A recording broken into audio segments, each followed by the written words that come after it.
Well, welcome everybody. Good morning. This is the Blacksmith Podcast, and you know it's Saturday, so it's time for our financial discussion, our financial topic, and you know we get to it. And so we're going to get right to it. You already know who I am, and you already know what I'm about. You already know what we do over here.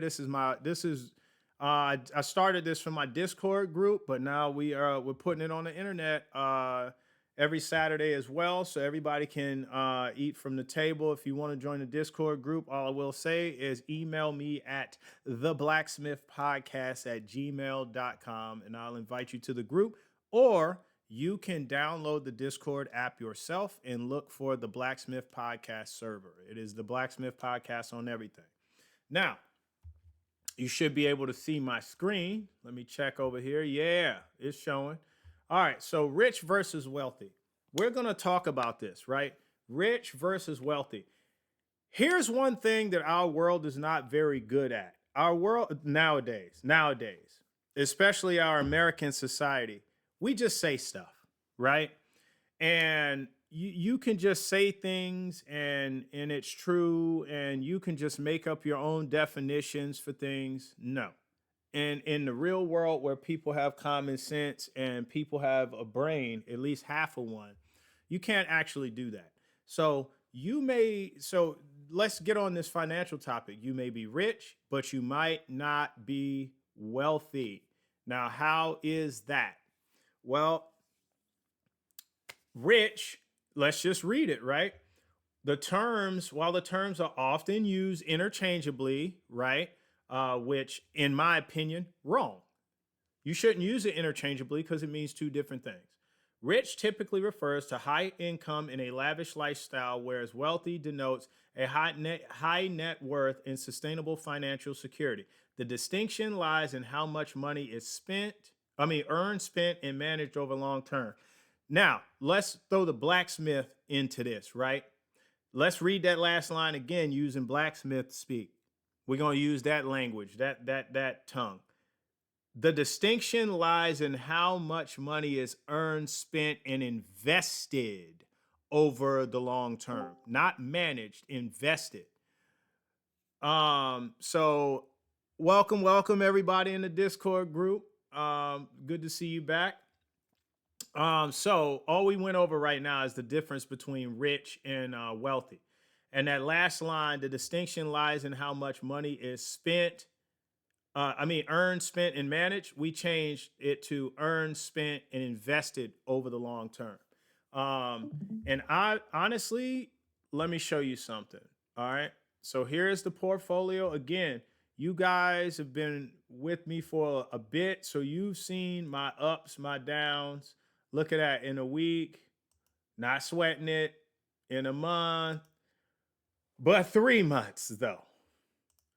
But since January though, day for day though.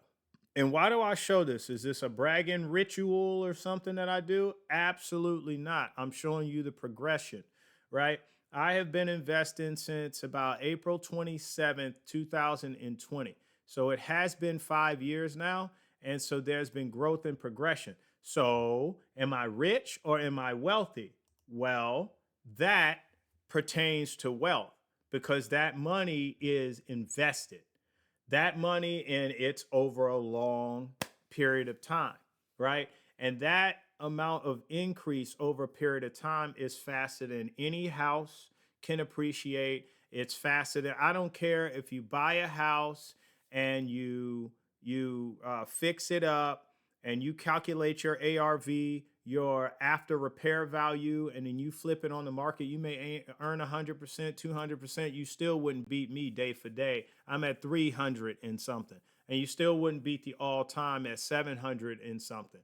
It's actually like 400 and something. I took $6,400 out of the money I had earned. I took it out and invested in Boxable, which I bought 8,000 shares of at 80 cents per.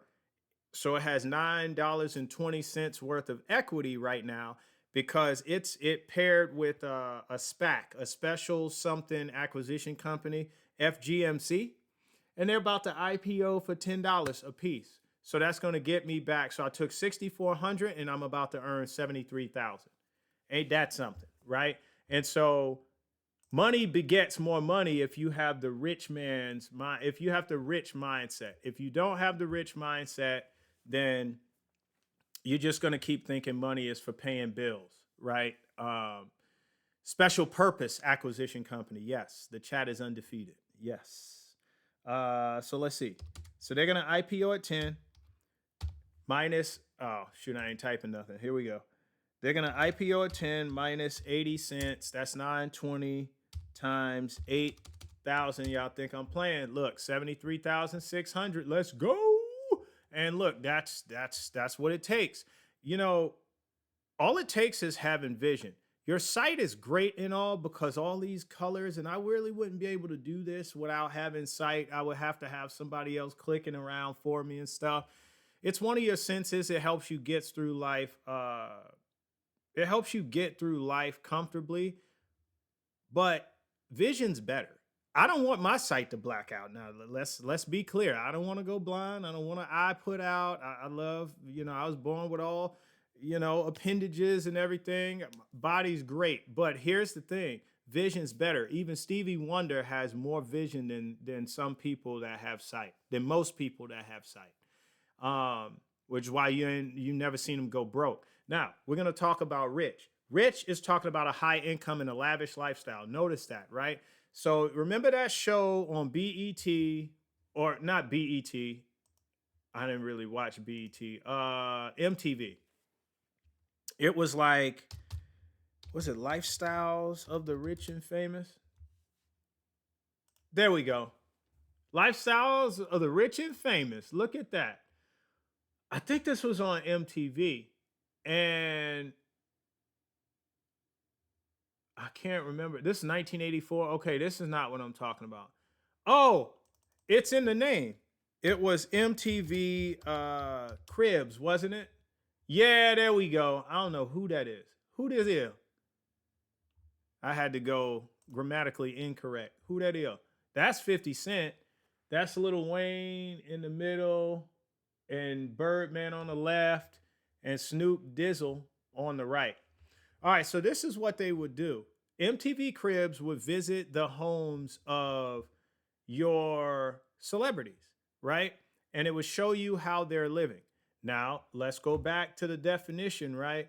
Rich typically refers to high income and a lavish lifestyle, right? Now, do you have to have a lifestyle to, it typically refers to, but do you have to have the lavish lifestyle without or with the high income? No, you can have a high income and no, there's a reason why they talk about the lavish lifestyle. We're going to talk about that in a second, right? So MTV Cribs, they would come into their homes and they would show you how they were living. I remember there was one with Dame Dash. If you're not familiar with him, whatever, he used to manage Jay-Z. And he has a sister, Stacey Dash. She was in Clueless. She's the light-skinned girl. Anyway, Dame Dash had a bunch of girls in a hot tub, and he had a white t-shirt on, and he was about to get in there. He's also a diabetic, and he had a chef cooking for him foods that he could eat because he was a diabetic, and he took a white t-shirt off to get in the hot tub. Oh, she's his cousin. I thought she was his sister. Sorry. So he takes the white t-shirt off, and I'll never forget this. And he goes, he drops it. You'll never see that again. And I'm thinking, duh, because I'm not going to see, are you going to do a part 2 to MTV Cribs? And he goes, I only wear a white t-shirt one time, and then it goes in the trash or something like that. Something to that effect, he said. I only ever wear the t-shirt one time. And I'm like, well, I hope you're selling the t-shirts after you wore them. You know, Japan does this weird thing where, okay, this is kind of graphic, but it's true. I've been to Japan. I'm well traveled, folks. They have vending machines where they will sell pre-owned and used garments. I'll say that. And so, I mean, if he's going to sign the t-shirt and sell it and somebody can take a whiff of what Dame Dash smells like. And I mean, I mean, it does have value if your name has value and you have a high set. You can sign, autograph him, and sell him. I mean, if he's doing that, hey, great. But if he's not, stupid, very stupid. And honestly, yeah, we'll just move on. Anyway, so these individuals were high income individuals. It does not mean their net worth was necessarily high, because MC Hammer, Tony Braxton, those are just examples of, yeah, I was talking about garment whipping, yes. The chat is undefeated. So yeah, these individuals had high income. How? Why? Well, 50 Cent, we know he was making albums. He was a rap artist, right? And then the three on the right, they're rap artists. I don't know who this guy is on the left. I don't know who that is. Don't care. So they're all rappers, ball players, musicians, actors. They were on MTV Cribs. And the thing about it is, they're earning high amounts of money. That makes them rich. But a lot of them knew nothing about investing, which then means they were not wealthy, which also means they're playing a very dangerous game, because the moment they retire, i.e., stop working, the point at which they stop working, they have nothing else coming in, but that lavish lifestyle continues. Thus, they become broke. See, and seeing as how football season is back in play, we're going to talk about it with an analogy using football. Broke. The past, it means break, but in the past, right? Past tense of break, or having completely run out of money. See that?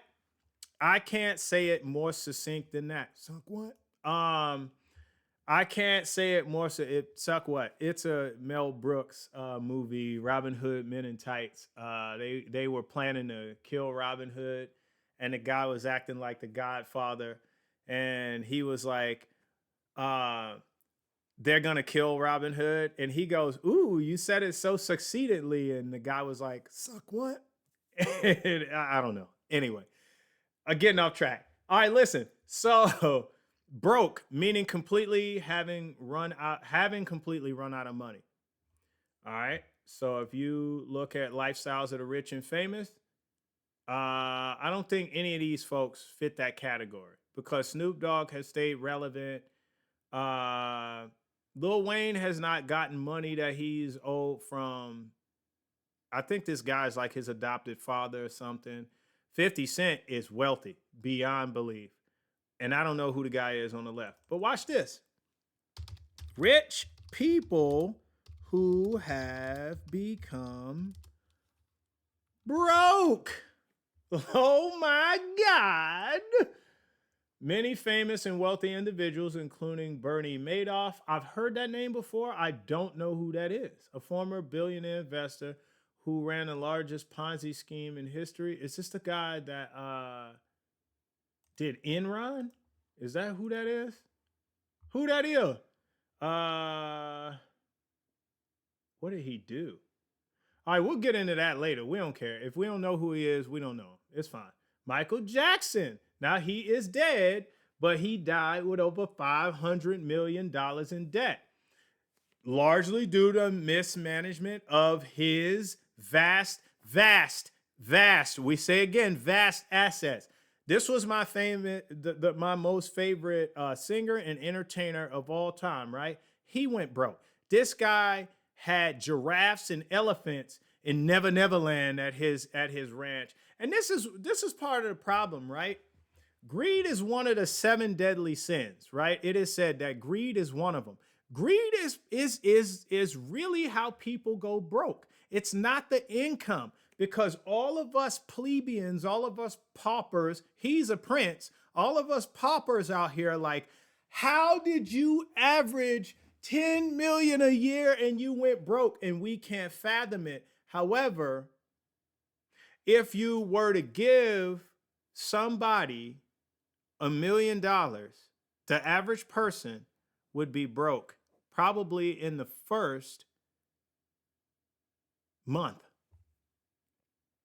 I was gonna be nice. No, probably in the first month. And why is that? You know, the first thing they would probably do. So there's some smart things you could do, but I'll tell you two things they would buy that would make them broke. Chat, what do you think? What's the first two things somebody would go running by if you gave them $1 million? Let's see. Do, do, do, do, do, do, do. What's the first two things they're gonna go out and buy? I'm gonna keep going. Elizabeth Holmes, house or car? Good job. Both. That's it. You got it. And you know what it's going to be? They're going to get $1 million. They're going to get probably about a $500,000 house. And they're going to go get a scat pack or no, why stop there? You got $1 million. They're going to go buy $100,000 car. And it's going to be a Dodge Charger Hellcat or Challenger Hellcat or Durango Hellcat or heck, all three of them. You know what I mean? And they get a Nissan GTR, something like that. But even a $500,000 car with $100,000 vehicle. Now, what do you think they're gonna do with the other 400,000? Their phone's gonna start ringing. Who's gonna be on the phone? Y'all tell me. Who's gonna be on the phone? Jewelry is the next. Unnecessary. Furniture is next. Then tax season comes. Yep. And notice he put the laughing emoji. Yep. Let's go, Sanchez. What you got? I know you got something prolific. Here we go. See, the experience is in the chat. I tell you, this is not a show just for me. This is a show for everybody. And the let me see, 2, 4, 5th person down on that list was somebody I was actually going to name out, but we'll talk about it. Let me let Sanchez come through real quick. No, I'll just go ahead and get to him. Let me skip down to the fifth one. MC Hammer. I remember MC Hammer was famously on Oprah. My mom used to watch it all the time. You couldn't get away from it. If sometimes, my mom would just be a soap opera head, and sometimes I just go sit next to her, and then Oprah would come on and all those shows, and I wasn't interested in that. I just sit next to my mama. But I could learn something from it. Because I learned soap operas are definitely for women because it's all romanticized stuff. And then I also learned Sally Jesse Raphael, Ricky Lake, all that stuff, same thing. And then I also learned this. MC Hammer came on Oprah one time. And Oprah was astounded. She brought up this statistic or this fact. It was just a fact. It wasn't a stat. That MC Hammer had a 1,000-piece wardrobe. And I just couldn't fathom it. I'm like, I have a couple pairs of pants, shorts, t-shirts in my closet. I was young when MC Hammer was big. He was too legit too quick, but he wasn't too legit that he wasn't too wealthy to go broke. I'll tell you that. And then the crazy thing is, I'm thinking like, I see him years later and he's broke. And now at 39, I'm like, but he was on Oprah. Oprah wasn't rich. She was wealthy. She wasn't just rich. She had a high income and a lavish lifestyle, but Oprah wasn't stupid. She was investing her money, bought her own network, had other shows. And so how did he go broke? Why didn't he ask Oprah what she was doing? She might have even told him. He probably just didn't have any interest in it. All right, so with 400,000 left over, they will party or take expensive trips or expensive areas of the world. What I was getting at, you're absolutely right. That's what will happen. But what I was saying, the phone's ringing. Who is it? It's family. I'm your 17th cousin on your dad's side, twice removed. I don't even know what that means or why they would sound like that, but that's just how it is, right? I'm gonna read your chat now because I realized I skipped it. Bernie ran a Ponzi scheme on rich people and celebrities for years. Ever since he was young, He came from a poor family and never wanted to be poor. When he met his future wife, her father didn't like him. He told him he was a no good. He was no good, basically a thug. All right, so Bernie Madoff, everyone. I've heard his name before. I just never knew what he was famous for. And it was nothing good. Lo and behold. All right, so let's get back to the King of Pop, right? The King of Pop, I remember somebody was telling this story, and they said that they were with Michael Jackson, and he just walked into the store, this like, but this is no regular store. It was a place where you could get like $30,000 vases or vases, whatever you call them, like $20,000 lamps and carpets and rugs that were just, they were fancy. They were high end. This is a million thread count blanket or whatever. And he was just walking in. I'll take that one. I want that one over there. Give me two of those. Can I get that one in yellow? Okay, I want this all delivered next week to my vacation home. He did sound like that. Probably a little, well, you get it. So again, high income. The guy was born in 58. He was famous by the age of 8. So we're talking about by 64, he was already famous and they were already making money and they had already moved out of Gary, Indiana, right? And they were the Jackson 5 at that age. And then give him 4 more years, that family was already rich, right? By the age of 12, he was already rich as a kid, right? Now you get, I think Off the Wall came out in what, 89? And he wanted to rock with you all night. In fact, dance you in to the sunlight. PYT, I ain't gonna kick my leg because I knocked the screen all over. I can't do it well, but the man and he did everything that everybody else did on this list. Look at Nicolas Cage, right? Look, the actor experienced significant financial losses from his extravagant spending habits and investments. Now, at least he had investments, but which led to financial hardship. Let me tell you something about that. So it says investments. Do not be scared to invest because it says Nicolas Cage went broke because of investments. Does it say what he invested in? No. Does it say that he even knew what he was doing? No.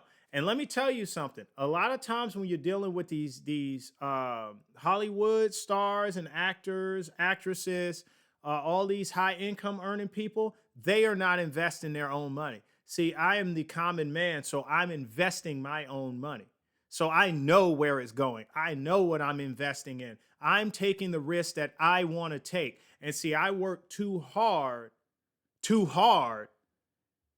and now smarter because I'm getting older, too hard and smart for somebody else to manage my portfolio and me not know nothing. But I don't have blind loyalty to somebody else investing my money. Because I'm gonna tell you something. Another thing that happens out here. I just saw Fat Joe had gone to jail because of unpaid taxes. Wesley Snipes went to jail for like 7 years worth of unpaid taxes. Steve Harvey with his white teeth was about to go to jail. I think, and it was something crazy. I think Steve Harvey said over the years he hadn't his. It's always the person doing the taxes, right? They're never trustworthy when it comes to high income individuals because they're always skimming off the top, not thinking, right? And again, greed, right? One of the 7 deadly sins. Not thinking, if you prepare this guy's taxes correctly for 5 years, for 3 years, you can show them they don't owe anything. You're free and clear, right? You can have yourself be audited on purpose. So you can show them, hey, the IRS audit, it was fine. What do you think they're going to do? Hey, bro, you a new up and coming artist? Here's my tax guy, man. He makes sure my stuff is good. Now you got another clientele. Now you got more clientele. Now he works with you for 10, 15, 20 years. You will become wealthy, or you should be rich already. But if you're the tax preparer, you should know how to invest. But no one wants to play the long game. It's all get rich quick. So there's 3 people right there that was in tax trouble because of the people that were investing their money. Now let's get to the chat real quick. Those are called blind investments. Yeah. I'm not doing that. I'm not doing that. Now, people will say, well, that's because you're not big time. Well, maybe. But when I get big time, I'm still going to make time to not be blind and invest my own kind. I was trying to have bars. That didn't fit. Okay, let's deal with this. Mike Tyson. Now, let me tell you something about this guy. Same thing here. This guy knew nothing about money, but he came into it off of a skill he has, a hard skill, fighting, right? Entertaining people and knocking grown men around the ring. I think he came on the scene when he was about 19. I think it was 1985. He walked on as a professional boxer. And by the time he was 20, I think he was the heavyweight champion of the world already. But look, he lost his fortune through a combination of excessive spending and poor financial decisions. Look, folks, I'm going to tell you something. These are big names. And this should be, if this is scaring you, it should, because these are big names. How does it happen to big names like that? You should be very afraid. And you can see person after person after person after person after person, put rich in front of all those persons, put people. Rich in front of it and say people, right? No, rich person. Yeah, I was right. You get what I'm saying? Put rich in front of all, and look, they had something in common. It's all high spending. They all had high income.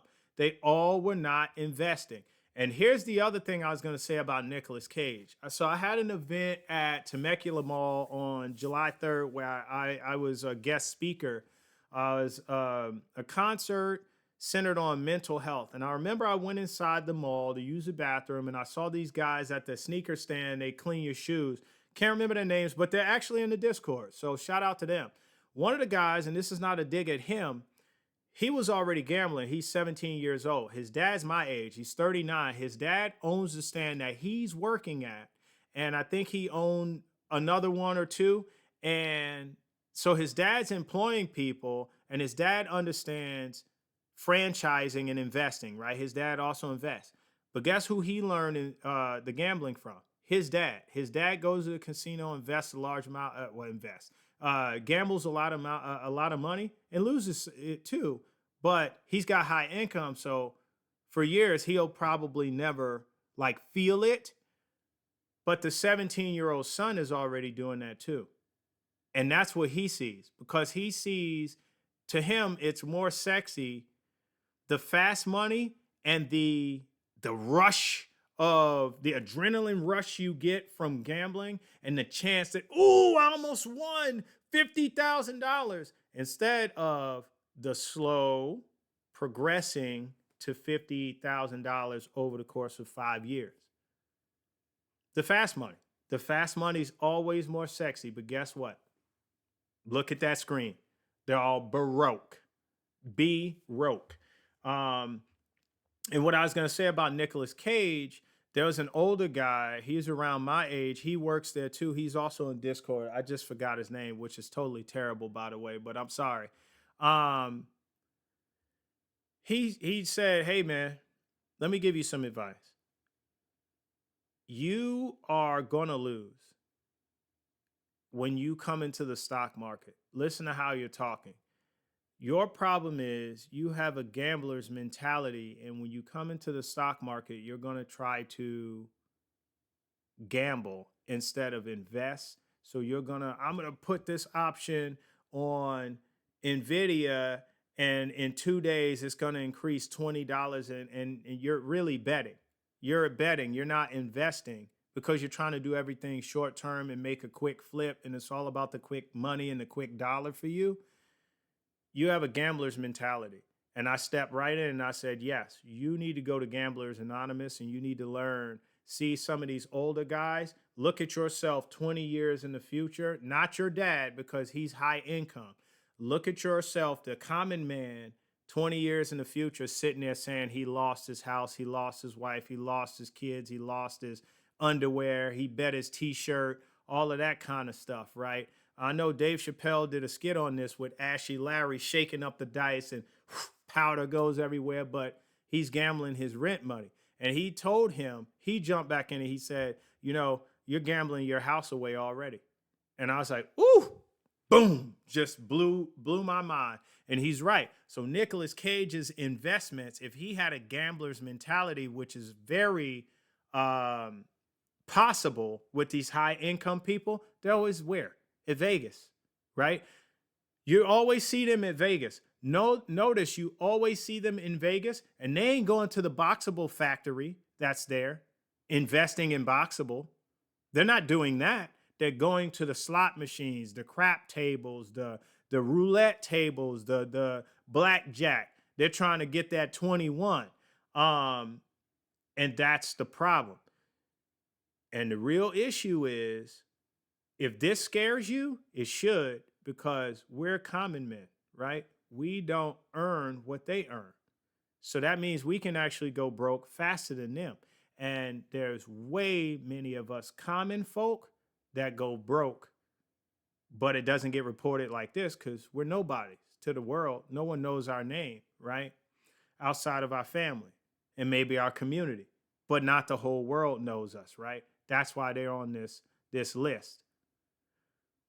This is some of us. Imagine if you had fame preceding your name and what you are famous for, would you be on this list? That's the real question you have to ask yourself. And if you don't know anything about investing, yes. If you haven't invested yet, yes. If you know you have a tendency to scroll through Amazon and always look at things that you want to buy and always thinking, if I had the money, I would buy, put yourself on this list. Most of us deserve to be on this list. You know how they have the game show? I guess it's not a game show, but the dating show, Pop the Balloon. I don't remember the lady's name. Don't care. The chat, y'all might know. But I want to create a game show. I'm going to lend you $100,000. Chat, tell me, what would you do with $100,000? And here's how it's going to go. I'm going to lend you, not give you. See, it's different, right? I'm going to lend you $100,000 at 0% interest. So I just want my $100,000 back.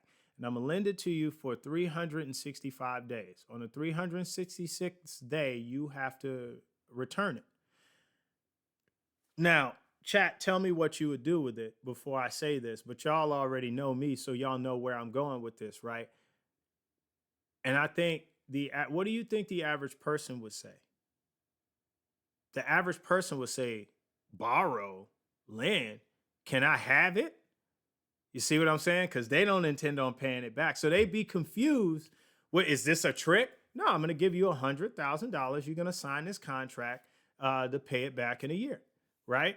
And if this is a game show, you'd have to record like 10 to 15 seasons of this before it hits the air, because once it hits the air, everybody understands the game. And so they all start to try to get smarter, right?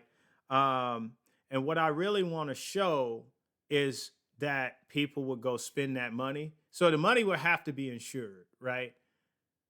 People would go spend the money and have no way of paying it back. And then what you would have to do is repossess their cars that they bought, or repossess all the stuff they bought and try to sell it and get as much of the money back as you can. Which would be, that would suck, right? And that's not the part I want to focus on. Because repo games was so entertaining as a show, but they weren't giving them money to get into debt. They were just coming and repossessing their car. But at least they gave them a chance to retain it. And maybe that's what I could do at the game show. But I want to create a YouTube show where I'm gonna lend somebody $100,000.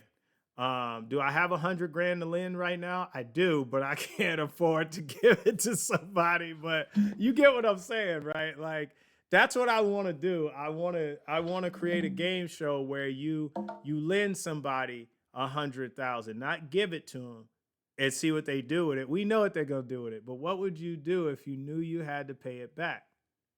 And that's where investing and knowledge comes in, because you could.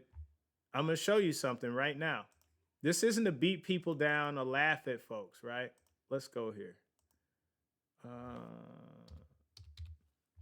And I've shown this before, but this would be the show, right? 704. That's all I needed to know. Well, that and 20%. Okay. Now watch what I'm going to show you. Orchid Island Capital, right? 100,000 divided by $7.04, right? 14,204 shares, right? And then they pay 12 cents per share per month. So you would be earning off your $100,000 investment. Now, this is not taking into account the equity of the stock going up or down, right? But you would earn off your first month of investing with them $1,704.54. That's what you would get in dividends, right?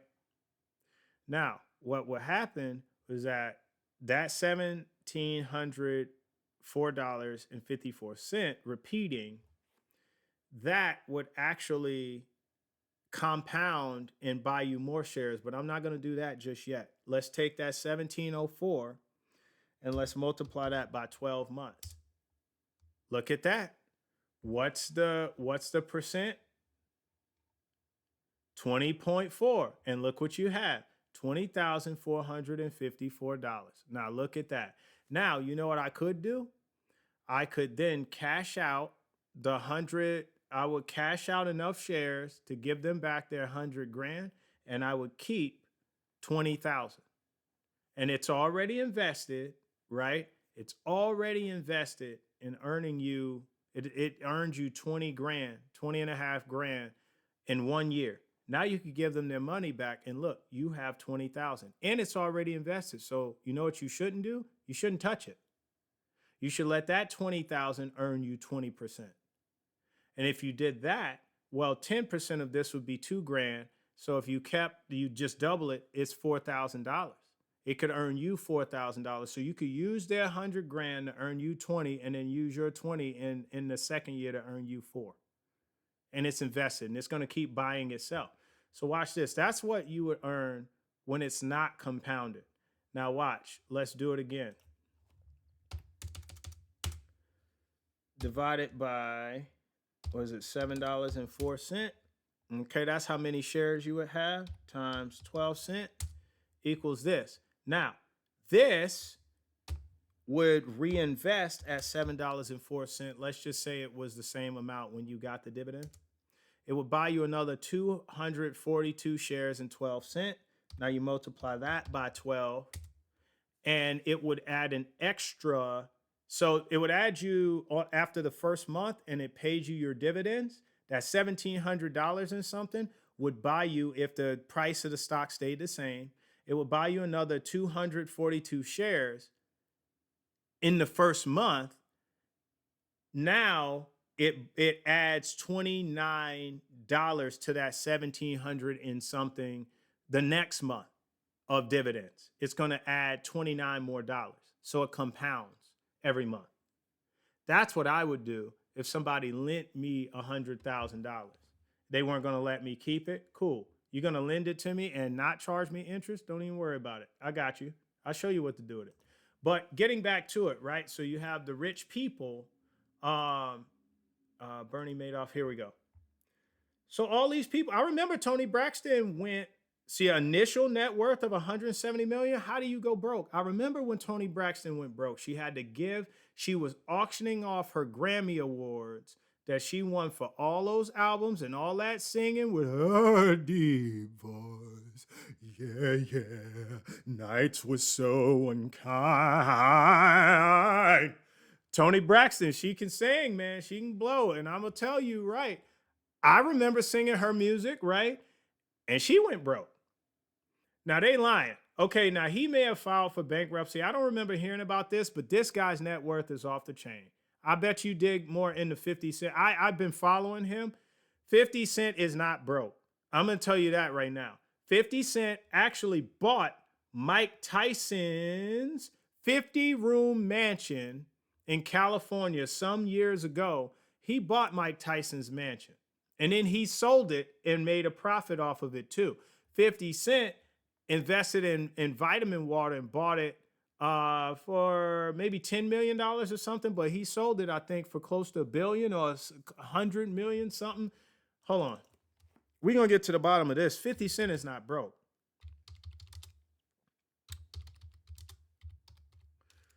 Vitamin water. Okay. He did not sell it, but rather partnered with the company in 2004, which resulted in an estimated $100 million payday. There you go. So he made $100 million off of that. 50 Cent just headlined Invest Fest for Earn Your Leisure in Atlanta last year. They just got done with Invest Fest, not this weekend, but last weekend. The headliner was, I can't remember who headlined it, but 50 Cent headlined it last year. That guy's not broke at all. And if you listen to him, he talks about the 48 laws of power a lot. And he definitely follows those laws. Let's see if we can find somebody else. And we're going somewhere with this. Cyndi Lauper, Larry King. I don't know. She's a singer. He had a Magic Johnson. He's not broke. He headlined it. Yes. Magic Johnson headlined Invest Fest this year. I thought you were saying he went broke. I was like, me corazón. No. Yeah, you're right. Magic Johnson. Now he's one. Now everybody knows that Magic Johnson, all they say is AIDS or HIV, right? Magic Johnson is well known for playing basketball with the LA Lakers and being one of the greatest of all time. The dude played all 5 positions on the floor, from center to power forward to shooting guard, point guard, whatever the positions are. I don't play basketball. I don't really care. But then he contracted HIV in the early 90s. He played like another year or two, and people didn't really want to play against him. They were scared about contracting it, so he retired. He wasn't even done with the sport. He just retired. And you know what he did? He created a pathway for guys like Michael Jordan, because you know what he did? He had sponsorship deals. What he went and did was start franchising TGI Fridays and Starbucks. And that dude became a multimillionaire, decamillionaire. He's $100 millionaire. That dude, Magic Johnson, I think, was one of the people who wanted to buy the Carolina Panthers. I think they were selling it for like $2 billion. And I remember Puff Daddy was one of them who said he'd be interested in it. But Magic Johnson was one of the people who was trying to buy the Carolina Panthers. I'm pretty sure. Hold on. Magic Johnson's. Thank you for that, Sanchez. I appreciate that. H to the Izzo. I'm just kidding. $1.5 billion. Look at that. I told you. Not broke at all. But she's right. He headlined Invest Fest. All right. So why are we talking about this, right? Football season's back in play, right? We always talk about having a great offense in football. Let's look up offense meaning, right? Offense, no, not an offense. Offense. Annoyance, resentment. Okay. Offense. Well, show more. Okay, the act of attacking someone or something. That's offense, right? You are on the attack, right? And so when you talk about football,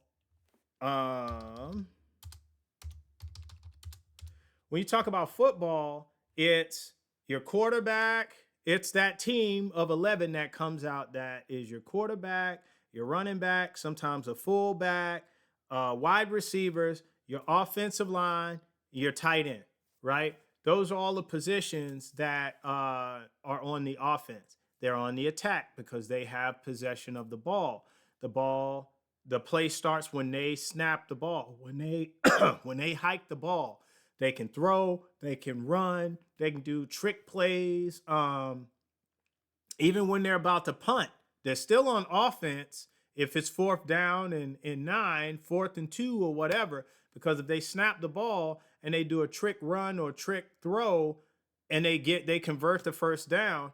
Now they still have control of the ball. So now what how does this apply to finance in your everyday person? I'll tell you. Offense for your everyday person looks like this. Where's my whiteboard? We're going to do this. Here we go. So, offense for your everyday person, y'all could probably guess it. Okay, here we go. Is your income.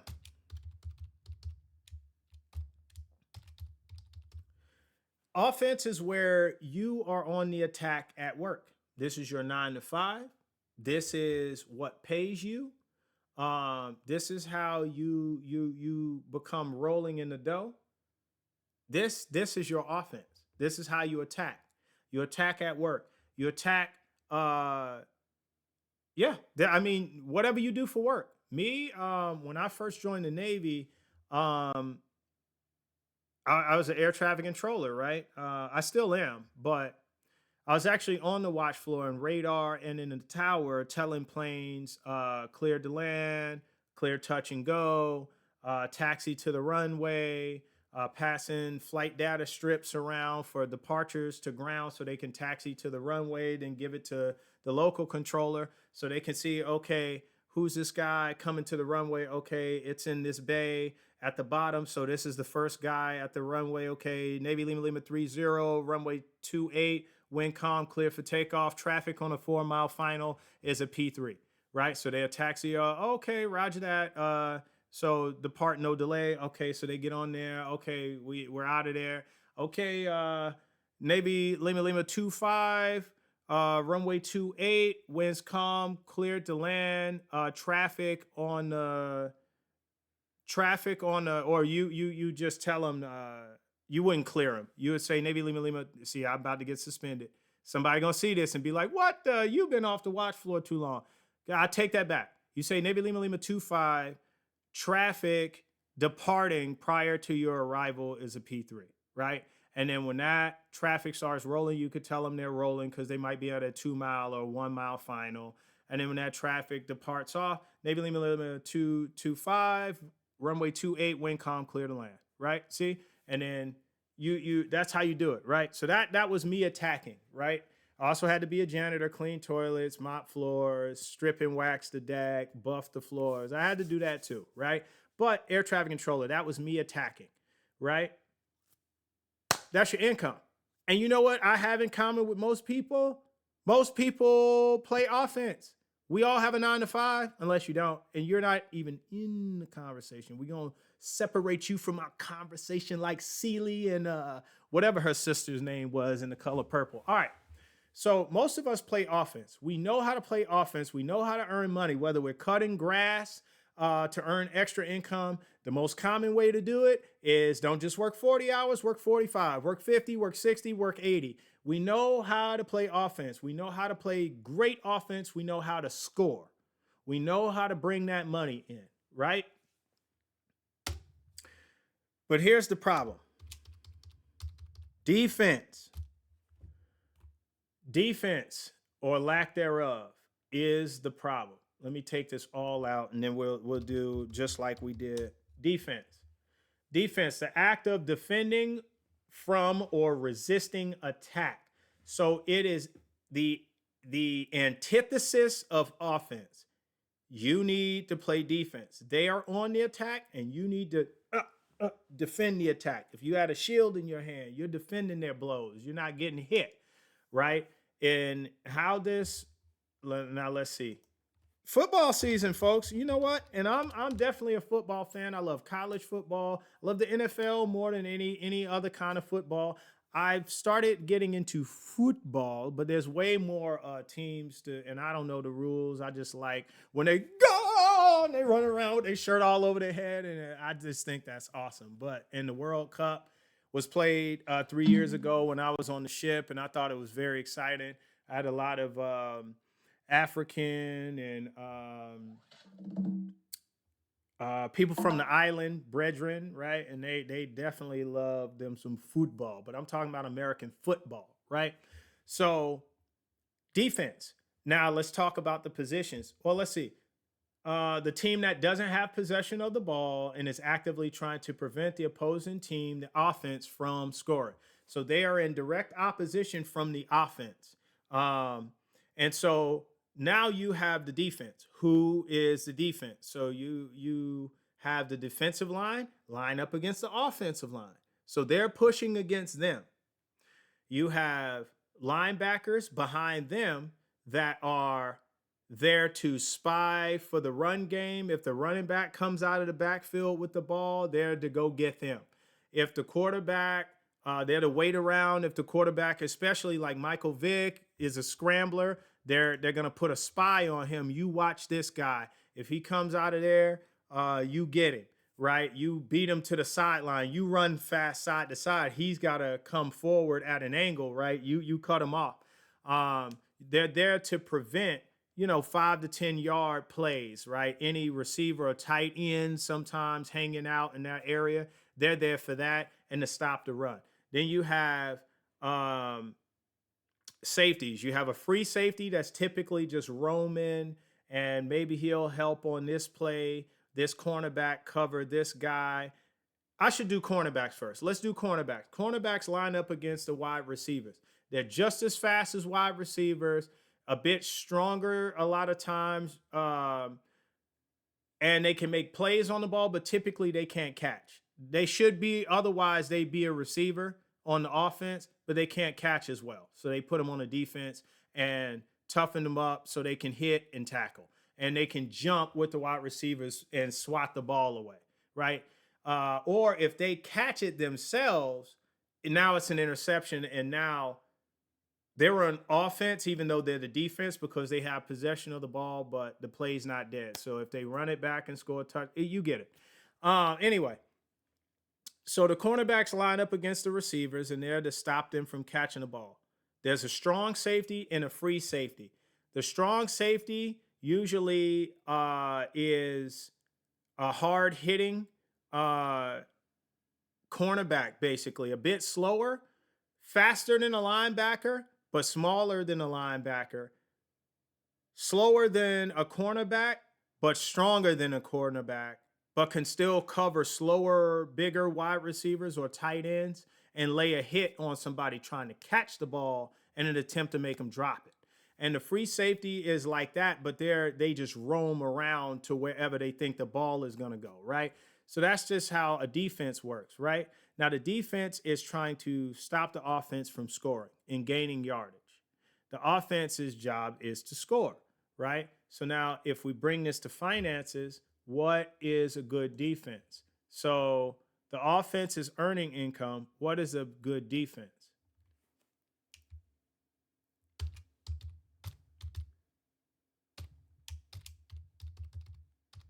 Saving and investing. There's your defense, folks. Now, y'all tell me, do most people do this? Nope.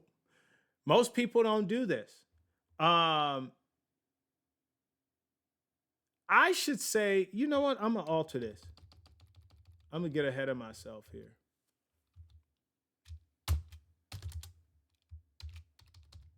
Here we go. I got you.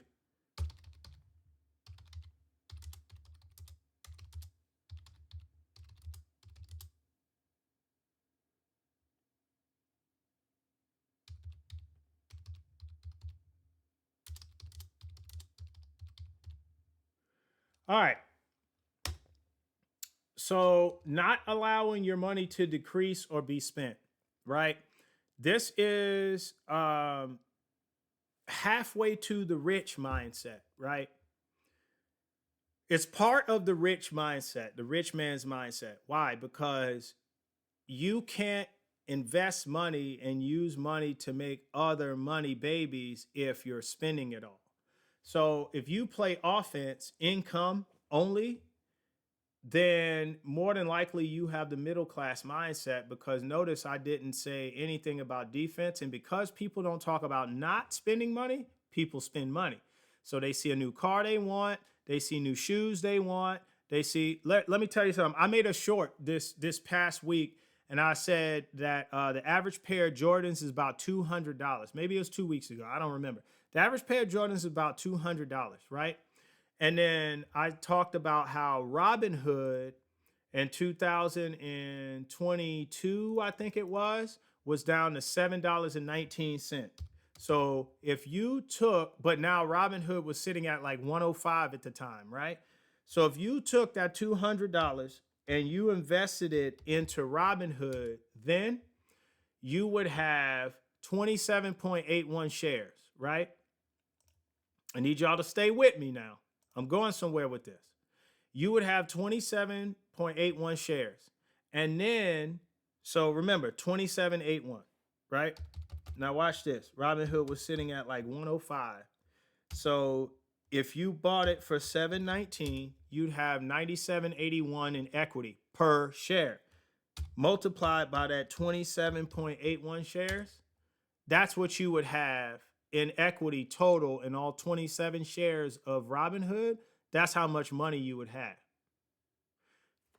Sight is great, but when you see those Jordans, you should use your vision and say, busted pair of sneakers, it's talking in the front, they're worn out, and give it 2 or 3 years, your return on investment is negative because you're going to throw them away, right? And then you'll always had a guy jump out of the back, because I resell my shoes one time and I made $400.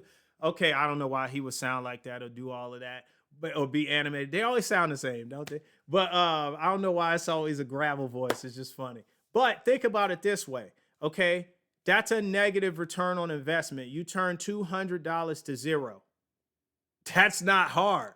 It's not hard having a negative return on investment. I did the return on investment show, I think 2 weeks ago. It's not hard having a negative return on investment.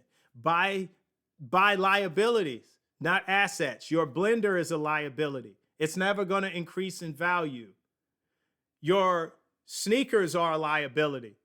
They don't increase in value with years in usage. Your car is a liability. It doesn't increase with years in usage. Now, here we go. Well, I see the auctions and the classic cars, and I saw this Nova, this Chevy Nova sell for $200,000. Okay, that's because of supply and demand. How many Chevy Novas do you think are still on the road running nowadays, right? There's some parked in people's garages, but around 3,000, okay? You just bought a brand new Dodge Charger with the Scat Pack. There's thousands of those out there, and they're making thousands more every single year. Your car is depreciating in value because the supply is high. The demand is also high, but that car is not a good make car, so it's not retaining its value. So it's a negative return on investment. So you could have spent your $200 on a pair of Jordans, or conversely, you could have invested it, and by now, this is what you'd be looking at in your portfolio. Now imagine, when you go to your closet, right? I'm telling you, show me where you live, show me your parking spaces, garage, or wherever you park your vehicles, because it might not be a car. It could be a motorcycle. Show me wherever you park your vehicles. Show me your living room. Show me your closet. And if you have a separate one for shoes, show me that. You show me that Fantastic Five or Fave Five, and I'll show you where your net worth could have been. I'll show you why it's negative. And for most people, that's going to be the case. It's going to be negative. Now, just imagine, right? This is per pair of Jordans. This is just $200 in 5 years, by the way. Actually, 22 in 3 years. You turn $200 into $2,700 in just 3 years. So look in your closet, and those 10 pair of Jordans you have in there with the shoe boxes stacked to this. Man, okay, I got to tell this story. My best friend, John, one time we were in New York, and that's where we're from. And we had this friend, I won't say his name, but this dude was all about sneakers. I mean, just sold out to the shoe, and it was the dumbest thing ever. And John went to his house and he was telling me what his room looked like, and he was like, "Dude, you're not gonna believe this." He tells me, and I'm like, "Nah." He was like, "I'm telling you." I took my shoe off. The dude grabbed the shoe and smelled it and was like, I love the smell of new shoes." And he does sound like this, by the way. And he did do that. It's a real story. I can't make this up. John had the new fours or something like that. So John was one of these guys like him that would go to the mall and be there at like 4 in the morning, lined up, ready to buy the new shoe, right? And John also was in sneaker forums, and he found him, and they were roasting this other guy. But anyway, I came with him one time, man.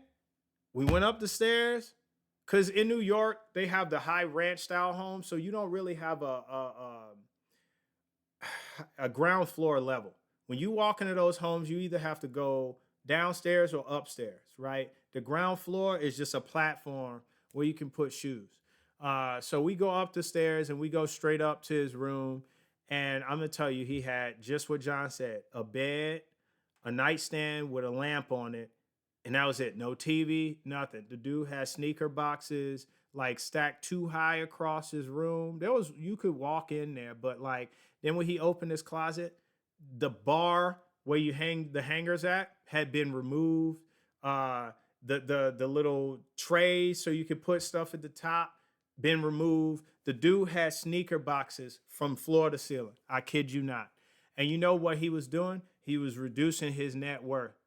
He was reducing his net worth. So so now I'm gonna finish what I was gonna say before. So that's not 10 pair of Jordans sitting in your closet. That's a missed opportunity to turn $200 into $2,700 in 3 years. So multiply that by 10. Watch this. There you go. $27,000 sitting in your closet, or what could have been. But you already spent the money. Now what you have to do is wait and wait and wait for more of those sneakers for them to get older, right? And don't put any more use on them. If they've been worn and they got creases and they got dirt on them, have a sneaker restorer restore those shoes or whatever, and then wait 10, 15, 20 years and then resell them. Now you got to wait, and hopefully you can get double what you paid for them, right? Because 100% return on investment is double. That ain't bad, right? At least you can get something. But we can just start playing defense and stop being stupid and just playing offense. Defense is really just not allowing your money to decrease or be spent. Don't worry about the investing part. As a matter of fact, let me get rid of this. Because again, we all play offense, earning money. Defense is saving or not allowing your money to be spent. And this one's more important because if you keep seeing things that you want to buy, then you have the middle class mindset. You think that money is for buying things, and you're going to be poor and then have to resort to the poor man's mindset where you think money is just for paying off debt because you're going to have so much, you're going to be getting crushed and you'll never get out of that. Unless you file for bankruptcy and you start all over, move back home with mama. 4 or 5 years, you just stay in, no fast food, nothing. You're saving, you're investing, and you build yourself back up. Because that bankruptcy is going to stay on your credit report for 7 whole years. Player. All right. So now, is that all there is to football? No. There is a special teams. Now, you already saw what I had on the screen, so you know where this is going. I think it's just this one, right? All right. So special teams is only going to apply to football. So I'm not going to look up the regular definition. Special teams, the specific units of players who are on the field for kicking plays, including kickoffs, punts, field goals, and extra points, which is also a field goal. It's just after you score a touchdown. Extra points is just the field goal you kick after you score a touchdown, and it's worth 1 point. A field goal by itself, before you scored any points, is worth 3. As well as subsequent returns of those kickoffs. So when you do a kickoff, you're on the offense. The receiving team is the defense, so you kick off to them. Now, when they get the ball, they run the kickoff. You tackle the player. Their offensive team comes out. When they kick off to you, same thing, just in reverse. Punts, again, we discussed that. So that's what special teams is, right? And they're no less important than offense and defense because look, they can still score points. A field goal's worth 3 points. An extra point is worth 2 points. A punt is giving the ball to the other team, but you still have the ability to gain yardage and or score. Watch this. If you do a trick play, usually you catch them off guard. So usually you can have a receiver go long and you can throw the ball to him on the side of the field. And if he's fast enough, which typically they are fast, he may blow by the guy who is back there to return the punt because that guy is like confused. So he's running. He might be running up to where who has the ball. And if that person goes behind him, taking off, he catches that ball, he's going to score, right? So you can still score on special teams with a punt. And also, let's say you punt the ball and the player touches the ball but doesn't catch it. Like he tries, but it goes through his arms and it bounces behind him.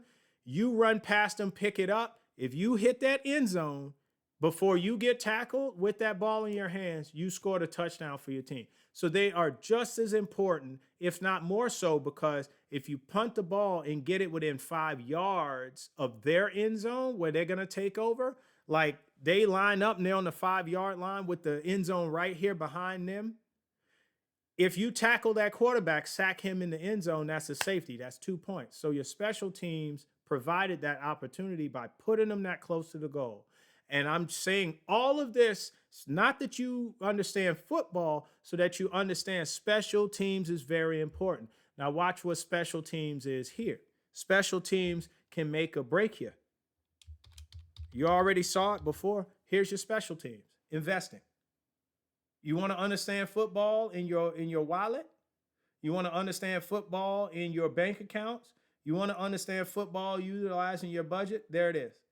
Offense is earning income. Defense is saving and not spending your money or allowing your income to be to go out of your hand, out of your possession, right?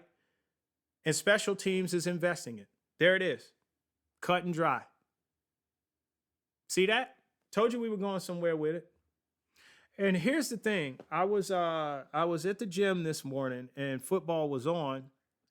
So I'm working out and I'm listening to The Millionaire Next Door.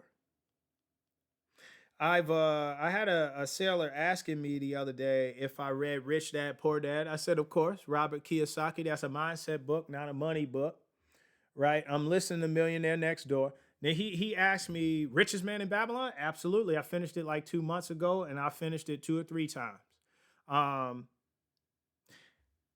And I said, and then I told him I was reading The Millionaire Next Door. Maybe he asked me, and I said, I'm reading it right now, or listening to it right now. And the crazy thing is, these are not books that you should just be listening to or just reading. These are mindset books. This is actionable advice. It tells you this book. I told y'all we might do a book club, and I'm still trying to find time to do the book club. I know some people were interested. So this book, I played the same part probably 10 different times because they were talking about offense and defense. And they were talking about not spending your money being the best defense. But everybody plays offense. So I didn't come up with this. This came out of The Millionaire Next Door, but it was so applicable because I just seen football on the TV and I was like, this is a sign, right? And so, and I'm not spooky, spiritually or weird, but it was just, I don't know, it was just happenstance, right? It was just lucky it happened that way. And we all know that luck is when preparedness meets opportunity, right? So I'm prepared to give this show and the opportunity presented itself, right? So here we are. But I'm telling you, this book is just liquid gold. It's pure gold. It's amazing because it talks about most millionaires in America. And I don't know when it was written. That's the thing. Let me see. Let me see if I can try and figure out when it was written. But most millionaires in America, 80% of them are first generation. They receive no money, like 90% of them receive no inheritance money. They're self-made millionaires, right? Self-made meaning just not from the generations past. Not that they didn't have a network, right? Because your network largely determines your net worth, right? The people you hang around. And you don't believe what I'm saying, you just think it's a saying. Watch this. Hang around 9 broke people, guaranteed you'll be the 10th. You know what I'm saying? So there's no way you could, and that's why this Discord group is that important. Because look at the stuff we're posting. It's not laughing emojis and stupid clips of videos and stuff. No, we are posting. In fact, the guy who just joined, he actually posted a video the other day of Anton Daniels saying that this, if you in the Discord, if you hadn't seen this, Anton Daniels posted a video of a guy with a 440 credit score FICO only goes from 300 to 850. The guy has a 440, right? And if you don't believe me, watch this. Look, I done looked it up before, right? Goes from a 300 to 850. Now, industry specific can get different, right? So within like Navy Federal, they may only go up to a 400 credit score within Navy Federal, but a 400 meaning you have perfect credit with them, right? So different institutions can use different, but FICO specifically goes from 300 to 850. The guy had a 440 credit score. And here's the thing. It's a video about a guy calling in to a dude. He has a show on YouTube. I don't know what his name is, but people call him trying to get these expensive cars that they've repoed and fixed up and are selling again, right? He's got a dealership, one of those smaller lots, right? I've seen him on YouTube before. So the guy's calling in trying to get it, and it's a Hellcat, right? And here's what you'll see in the 18 minutes this video is. And I know people with the 30-second mind say, oh, 18 minutes, I can't listen to that. You go on their YouTube time watch, it's like 6 hours a day. You go on Instagram, it's 2 hours a day. You go on TikTok, it's 4 hours a day. Well, combined, you are watching 4 hours a day and you can't do 18 minutes on a video that's going to help you. Don't make me start having bars because you know I won't stop. So anyway, it's like freestyling. It just comes to me. It's easy, right? So the guy used to be rich. He used to have a high income. He filed for bankruptcy. He went broke. He used to drive a Bentley. He used to drive a Bentley. And he kept saying that the guy, the dealership guy was saying, look, you don't qualify for this car. And the guy is saying that, thank you, Sanchez. The guy is saying that, hey, man, I can't go from a Bentley to some $20,000 car. Because what he did, he said, hey, you can't afford this Hellcat, but there's this $20,000, $25,000 Scat Pack Dodge Charger I have. And he's like, man, I can't go from a Bentley to that, man. And we like wide body cars where I'm from. We got to have a wide body car because the Hellcat has the extra like kit on it and that makes it a wider car. And that's tough. And this guy's got to be 30, 40 years old talking about where he comes from. And Anton Daniels talked about that too. And I'm like, dude, how old are you? Where I come from, we like, man, shut up.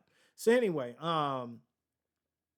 the guy went and got a loan for like $15,000 or $20,000. I think it was $15,000. I watched it yesterday, last night, in fact. And so it's still fresh on the brain. I think it was about $15,000. There you go. $15,000. And then he still wanted to put that $15,000 on the $100,000 car. Now, I don't know if that guy's Hellcat was still being sold for $100,000, but the Hellcat itself is like $100,000 car. So let me see. This is a 2025 Charger Daytona. MSRP is 62, but that's not Hellcat. SRT. This looks like a Hellcat. That's got to be one. SRT. That's 83 grand, and that's. I think the new model cars come out in August, right? So we're on 2026 models now. So this is 3 years old. And it's 83 grand that is being sold for. And it's only got 6,000 miles on it. So he's trying to put the $15,000 on a $100,000 car, right? Brand new, right? And instead of just taking the 20 or $25,000 car and only finances five or 10 grand, which they would have given him the loan but he'd probably have like 19% interest. I did this when I first joined the Navy, right? I had a 520 credit score, right? No one would give me credit with a 520. It's the lowest I ever got. I was 23 and I was putting away 500. I was in a lot of debt, putting away $500 every single month, right? And what I was doing, I did that for about 7 months and I had $3,500. Now I was shopping for cars on Craigslist, at dealerships all over the place. Finally found this 2003. The year was 2009. It was October 2009. I found this 2003 Nissan Sentra GXE. It was a 5-speed manual and it was a 1.8 liter engine, no turbo, nothing fancy, no big tires, just a plain old everyday. Matter of fact, I'll show it to you. Here we go. Watch this. 2003 brother Nissan. Some of y'all get it, some of y'all don't.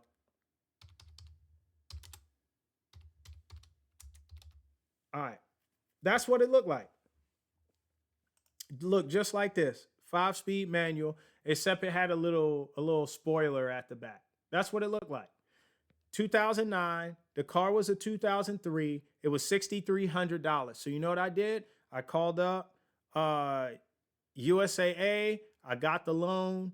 They said 19.9% interest. Fine, I'll take it. I had to put down over 50% of what the car was valued at in order to get the loan. So they gave me the car, 19.9% interest. But you know the really great thing about it?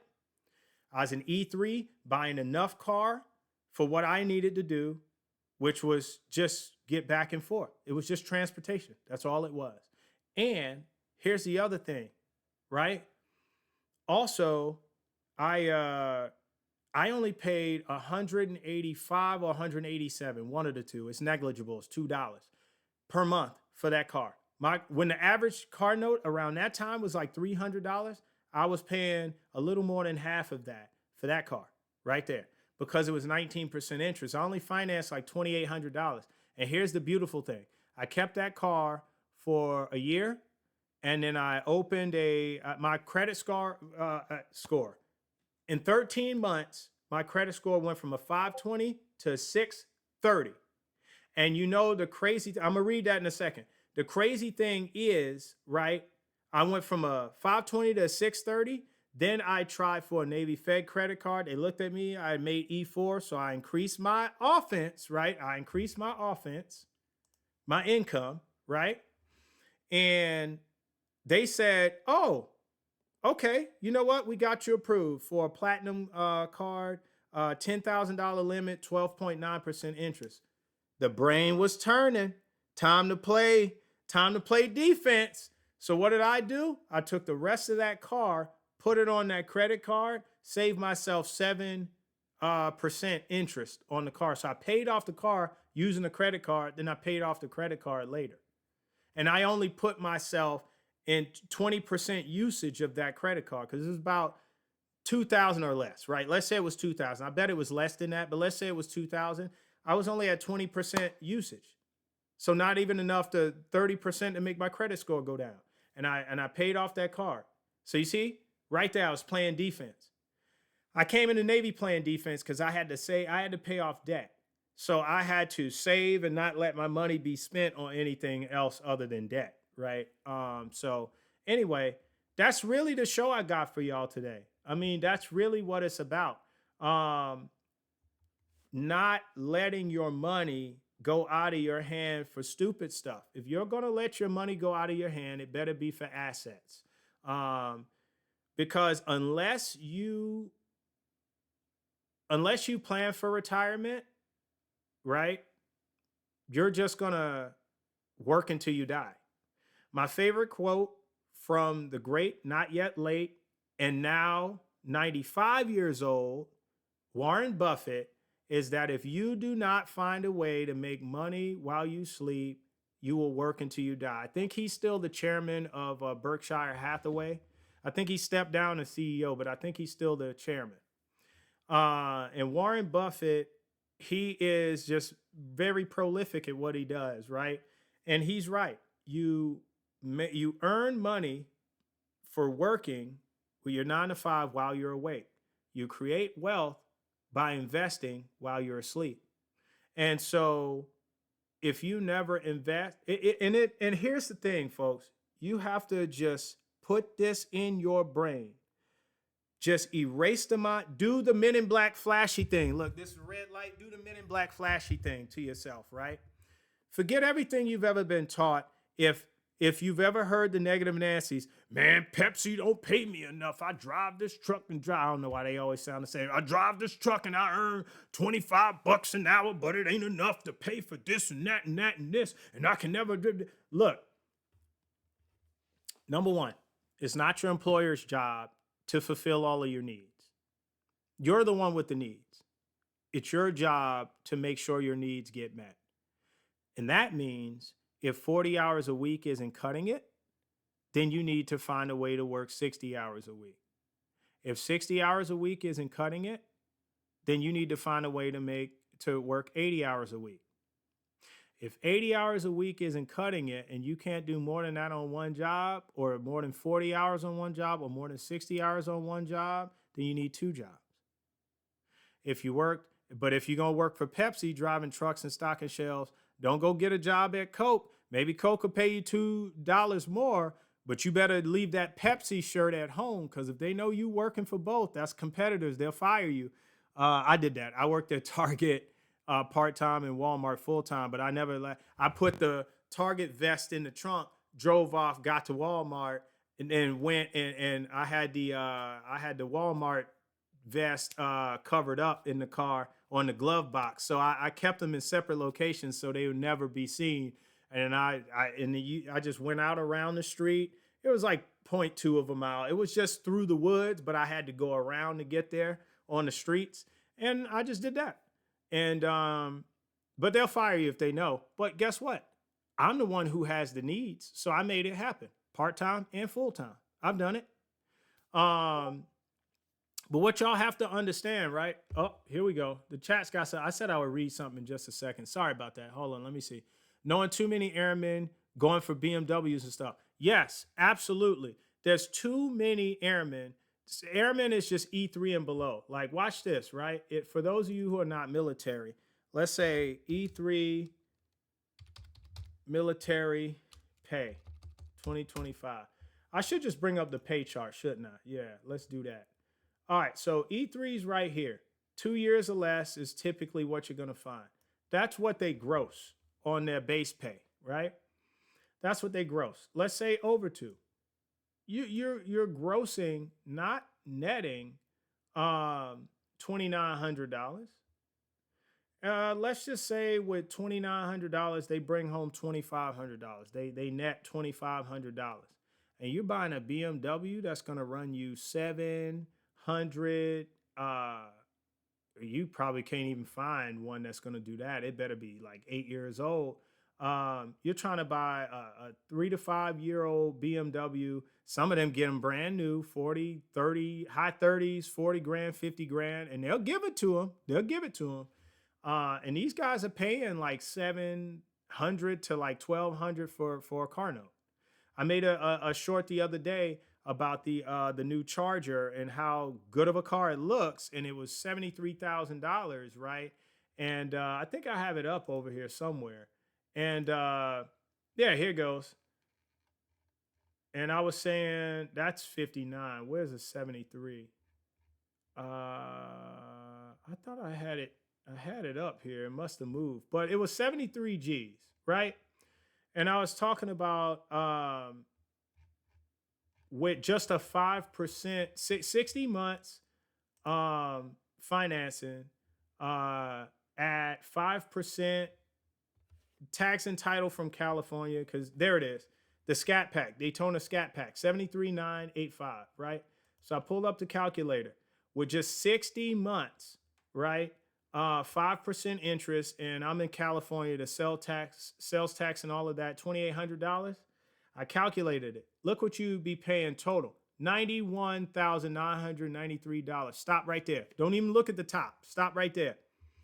And you want to know why you don't have a house. You want to know why you can't buy a house. You want to know why you don't have money to invest in the stock market. Stop right there. You're paying $91,000 for something that's just transportation. You don't need a radio. You don't need air condition. You don't need heat. You can put a hoodie on, roll the windows down for air conditioning. It's just to get you from point A to point B. Everything else in that car is a luxury. It's a nice to have. You don't need 800 horsepower. You don't need a wide body. You don't need it to sound good. And you know what's crazy? If you put some of these things on the car yourself, it would actually cost less. If you bought a base model one that's like a 6-cylinder, you could put an aftermarket muffler on there to make it sound like the 8-cylinder. You could put a 6-disc CD player or changer or whatever in there. You could put systems or thumpers in the back or kickers, speakers, whatever they call them, and make it sound good. And you could do it for $2,000. So you bought the $30,000 variant and put another $2,000 into it. However, I don't suggest doing that. Buy the base model and buy a used one. Most of the depreciation is going to fall off the car in the first 3 to 5 years anyway. Watch this. Well, now you can see, okay, $1,400 a month. There are sailors and Marines and airmen, as in Air Force, and soldiers, as in Army, paying that much for cars in their E4 and Junior. I saw E5 stepping out of Scat Pack or 392, whatever that thing is, of 6.3 liter V6 engine, Charger Challenger, and they were E5s. Granted, one of them was married. I don't know if he had a kid. One of them was single. Don't care. Waste of money. Complete waste of money. So you are telling me that while you're single and you're young, the money that you could be maxing out your IRA and you could be maxing out your investments in the stock market so that when you don't have to work as hard later in your career, and then your wife and your children are going to come along and you could retire and be good at the point where which you no longer have to trade time for money, and your money has been working overtime long enough for you that it's making enough money to sustain your life, your lifestyle and whatnot, or your needs. You don't have to work for money anymore. You're going to spend it all and then have to work harder at 50? Ask yourselves a question. If your 50-year-old self, if you're close to 50 or you're 50 over, due 20 years in the future. If your 50-year-old self, that's 11 years for me, could reach back in time through a portal and touch you, would he or she hug you and embrace you and say, hey, man, thanks for making my life easier from making these investments and stuff at your age? Or slap your teeth down your throat like your parents. They get to slap you with the lips like that. Would they slap your hairline backwards? It happened to me. Look, you see all of this? This ain't natural. I got a lot of slaps from my parents. You know, that's what you get when you act up in school. You know, this is look, see, match it with the fingers. This is slap marks. Telling you right now, hairline went backwards. So look, this is all I'm saying, folks. Like, this stuff is crazy. You are earning enough income. You're playing enough offense. Some of you are not, but some of you are. You're just not playing defense at all. You're not playing defense if you're buying stupid stuff like this. That's not defense. You are not playing defense at all. In fact, basically what you're doing is you're letting your 11 players line up and they're trying to block against the pass. So they're all inch way back and the running back comes out with the ball and they get 10 yards every run on you. You're playing against the run and they come back and they're passing every time way past your head and they're averaging 17 yards a catch on you. You're doing it all wrong and you're not going to win. The best Offense is a good defense, they tell you, because you don't need to get scored on, but you do need to score. You're scoring on yourself. This is like those rare times in the NBA where a person gets a rebound and they're not thinking about where they're at and they rebound it right under their goal and they go up and they do a layup and they just score on themselves. And then everybody's like, "What are you doing?" And it's like it's exactly what it's like. I hate to use sports terminology, but I love it because it's football season. But I'm gonna tell you something like, and I hate to use sports because I always say perpetual entertainment is the end of a man. CMD, creativity, motivation, and drive. If we're always being entertained, then we'll never get anywhere meaningful because we're always worried about playing games. Look, even some of the influencers on YouTube, they'll say, "Here's the play. Let me show you what you do." It's always a play. We're always playing. We're always worried about sports. You always have to relate to these guys when it's talking about sports. You can't. That's why he deleted Instagram. Oh my God. Hey, talk about it, man. That's what I'm talking about. Okay, let me read this comment. And if 40 hours a week isn't enough, maybe invest the other 20 to 60 hours into professional development through soft and hard skills so you can qualify for a higher job that uses the same time but gives you more money for it. You're exactly right. People lack foresight and vision and often don't care because they live in the moment. And that's what happens. That's what that's what offense with no defense really is. Offense with no defense is living in the moment. Look at the, hold on, where is it? Where's that billionaire list we brought up? I think I went into, was it 50 Cent? I don't remember. It was on one of these. There we go. Look at all these people that went broke, folks. Look at these folks. These are some influential people. But guess what? Baroque. Look, Walt Disney saying they so. Mi corazón. And they parks ain't doing too well either after COVID. But get what I'm saying. How did he go broke? Person after person after person. And you know what this shows? Get this McAfee off of here. You ain't paying me. Anyway, so this shows that it doesn't matter how much offense you play. Burt Reynolds is on here. Wow. Burt Reynolds is a Knight Rider, right? Was he a James Bond too? As well? I think he was Knight Rider, wasn't he?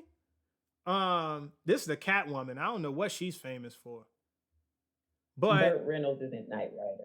He did Knight Rider. Okay, that's what I thought. No, he's not. Oh, he's not. Was he James Bond? No. He's an actor. I know that. Yes, he is. Who did Knight Rider then? See, now I gotta. Who is Knight Rider? David Hasselhoff. Okay, Hasselhoff. Mr. What's that beach show? Baywatch. Yeah. Okay. Had it all wrong, but he's an actor, right? High income. Folks, that's really it. I'm just freestyling at this point. Honestly, we're talking about your finances in terms of sports. Honestly, this is it. Your offense is your income. Your defense is saving or not allowing your money to be spent, I'll say, on liabilities, right?